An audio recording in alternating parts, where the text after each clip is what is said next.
నమస్తే, తెలుగు రాజ్యంకి స్వాగతం. నేను మీ సంధ్య. ప్రస్తుతం మన పేపర్ లీక్కి సంబంధించి ఇక మీదట చట్టంలో చాలా పటిష్టమైన బిల్లును తీసుకొచ్చాము. దీనివల్ల రాబోయే రోజుల పేపర్ లీక్ అయితే దానికి సంబంధించి వారికి వేయబోతున్న శిక్షల కన్నా భయపడి లీక్ను అరికట్టవచ్చు అంటూ కేంద్రం తీసుకొచ్చిన బిల్లుకు సంబంధించి పెద్ద ఎత్తున చర్చ జరుగుతోంది. నిజంగా ఒక బిల్లు తీసుకొస్తే వ్యవస్థలో లోపాలన్నీ సద్దుమణిగిపోతాయా? ఒక బిల్లు తీసుకురావడం వల్ల పేపర్ లీక్ నిజంగానే అరికట్టవచ్చా? కేంద్రం చేస్తున్న ఈ ఆలోచన ఎంతవరకు సమంజసము? వ్యవస్థలో లోపాలని ప్రక్షాళన చేయకుండా మనుషుల్లో పేరుకుపోయిన అవినీతికి సంబంధించి నిర్మూలన చేయకుండా బిల్లును తీసుకొస్తే ఎంతవరకు అది కరెక్ట్ అవుతుంది? డీటెయిల్స్ తీసుకునే ప్రయత్నం చేద్దాం. సీనియర్ జర్నలిస్ట్ అదిగారు మనతో ఉన్నారు. ఆయన మాటలు మరింత సమాచారం. అదిగారు నమస్తే అండి. నమస్తే. మన నీట్ పేపర్ లీక్ ఒక ఉద్యమం మనం చూడడం జరిగింది. కేంద్రము పగడ్బందీగా ఈసారి మేము బిల్లు తీసుకొస్తున్నాము, దీనివల్ల ఎవరైనా పేపర్ లీక్ పాల్పడితే 10 కోట్ల జరిమానా, జైలు శిక్ష అంటూ అనేక అంశాలను పొందుపరిచారు. వాటితోటి నిజంగానే రాబోయే రోజులు అసలు పేపర్ లీక్ అవ్వదు అని కేంద్రం స్ట్రాంగ్గా చెప్పగలదా? అంటే భారతదేశంలో చట్టాలు ఎప్పటి నుంచో ఉన్నాయి, ఇప్పుడు కొత్తగా ఏం లేదు. అయితే వస్తున్న పరిణామాలకు అనుగుణంగా ఈ చట్టాలను మనం మార్చుకుంటూ వస్తున్నాం. రాజ్యాంగాన్ని కూడా అనేక సార్లు సవరణ చేసుకుంటూ వచ్చాం. సో ఇప్పుడు వచ్చిన బిల్లు ఇప్పుడు కొత్తది కాదు, ఇది అమెండ్మెంట్ మాత్రమే. ఇప్పుడు వచ్చింది ప్రివెన్షన్ ఆఫ్ అన్ఫెయిర్ మీన్స్ అనేది 2024 బిల్లు వచ్చింది. ఆ బిల్లులో 5 ఏళ్ళ వరకు శిక్ష, 10 లక్షల వరకు వ్యక్తులకైతే, సంస్థలకైతే ₹1 ఉండే. ఇప్పుడు దాన్ని ఏం చేశారంటే 7 ఏళ్ళ వరకు శిక్ష, వ్యక్తులకైతేనేమో ₹1, సంస్థలకు ఆర్గనైజ్డ్ క్రైమ్ చేసే వాళ్ళకైతేనేమో 10 కోట్ల వరకు చేస్తాము అని అన్నారు. వాస్తవానికి చట్టాల వల్ల నేరాలు తగ్గి ఉంటే భారతదేశంలో అన్ని చట్టాలు ఉన్నాయి. అసలు నేరం లేని వ్యవస్థ ఉండాలి. కానీ చట్టాలు చేయడం వేరు, అమలు పరచడం వేరు. భారతదేశానికి ఉన్న ఒక జాడ్యం ఏంటంటే చట్టాలు బ్రహ్మాండంగా ఈ అసెంబ్లీలో కానీ పార్లమెంట్లో కానీ తయారవుతున్నాయి. బయటకు వచ్చేటప్పుడు చిత్తశుద్ధి ఉండట్లేదు వాటిని అమలు చేయడంలో. 2024 తర్వాత కూడా మధ్యప్రదేశ్లోను, బీహార్లోను, ఉత్తరాఖండ్లోను, తెలంగాణలోను, ఆంధ్రప్రదేశ్లోను పేపర్ లీక్లు జరిగినాయి. నీట్ పేపర్ లీక్ జరిగింది, ఎస్ఎస్సి పేపర్ లీక్ జరిగింది, ఉపాధ్యాయుల యొక్క ఎలిజిబిలిటీ టెస్టులు లీక్ జరిగింది, ఉద్యోగాలను భర్తీ చేసే వాటిలో లీక్ జరిగింది. ఇన్ని లీకులు జరిగినా ఒక్కరికి కూడా శిక్ష పడలేదు.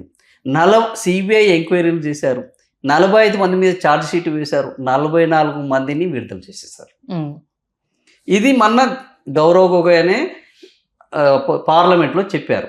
సో భారతదేశంలో చట్టాలు ఉన్నాయి కానీ చట్టాలు అమలు చేసే చిత్తశుద్ధి ప్రభుత్వాలకు లేదు. ఇప్పుడు ఏంటంటే చట్టము అనేది ఒక భయం. ఈ భయం ఎప్పుడు వస్తుంది? నిజంగానే మనం తప్పు చేస్తే ఆ శిక్షకు లోనవుతాము అన్న జరిగినప్పుడు ఆ భయం ఏర్పడుతుంది, ఇంకోరు చేయకుంటూ ఉంటారు. మరి ఇప్పుడు ఇది సిజేపీ నేపథ్యంలో వచ్చింది.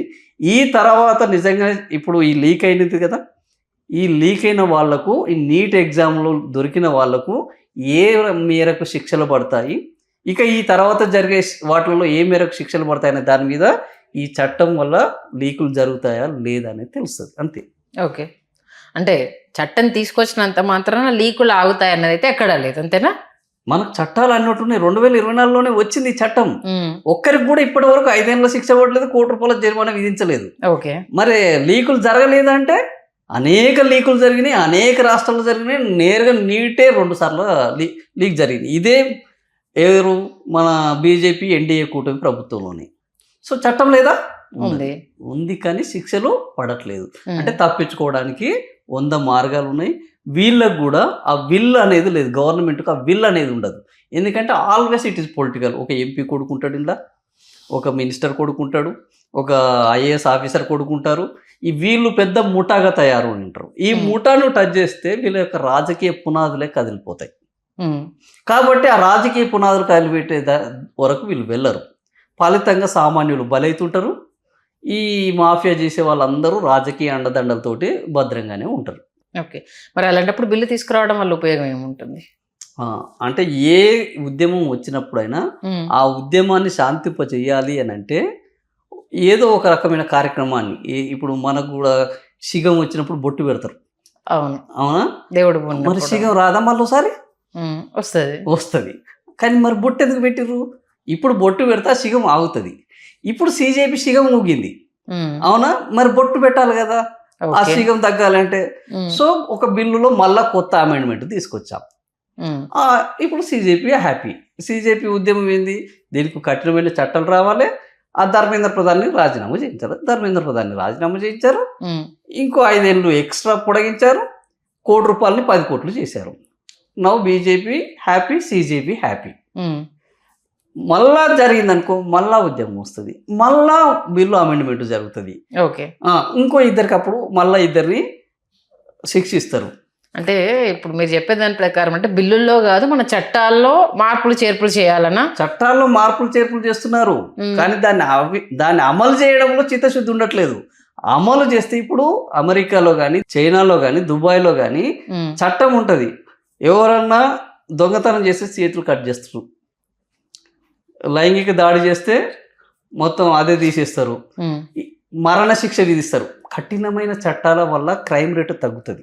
కానీ భారతదేశంలో మనకు మితిమీరిన ప్రజాస్వామ్యం అనొచ్చు, లేకపోతే వ్యవస్థలో ఉన్న లోపాలని అడ్డం పెట్టుకొని నేరస్తులు ఇంకా మరింత నేరస్తులుగా తయారవుతున్నారు. చట్టాలు అమలు జరిగితే ఖచ్చితంగా భారతదేశంలో అనుకున్న లక్ష్యాలు అమలు జరుగుతాయి. అంటే ఎక్కడ ఆ కఠినమైన చట్టాలు అని అంటే మళ్ళీ ప్రజల నుంచి ఆ వ్యతిరేకత రావాలా, లేకపోతే ప్రభుత్వాలే ఆ చొరవ తీసుకొని మనం బిల్లులు తీసుకొస్తే సరిపోదు, దీనికి కనెక్టివిటీగా చట్టాల్లో కూడా మార్పులు రావాలని ప్రభుత్వం కూడా అనుకోవాలా? ప్రభుత్వాలు ఎప్పుడు ప్రభుత్వాలు చట్టాలు చేస్తే వదిలేస్తాయి. ప్రజల నుంచి ఒత్తిడి వచ్చినప్పుడే ప్రభుత్వాలు స్పందిస్తుంటాయి. నిజంగానే ప్రభుత్వమే స్పందించుంటే సీజేపీ రాదు.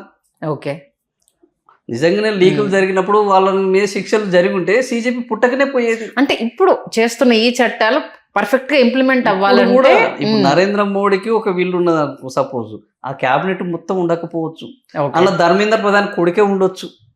ధర్మేంద్ర ప్రధాన్ కొడుకున్నప్పుడు ధర్మేంద్ర ప్రధాన్ కు అనుకూలంగా వ్యతిరేకంగా నరేంద్ర మోడీ చర్యలు తీసుకుంటే పార్టీకి వ్యతిరేకంగా అవ్వచ్చు.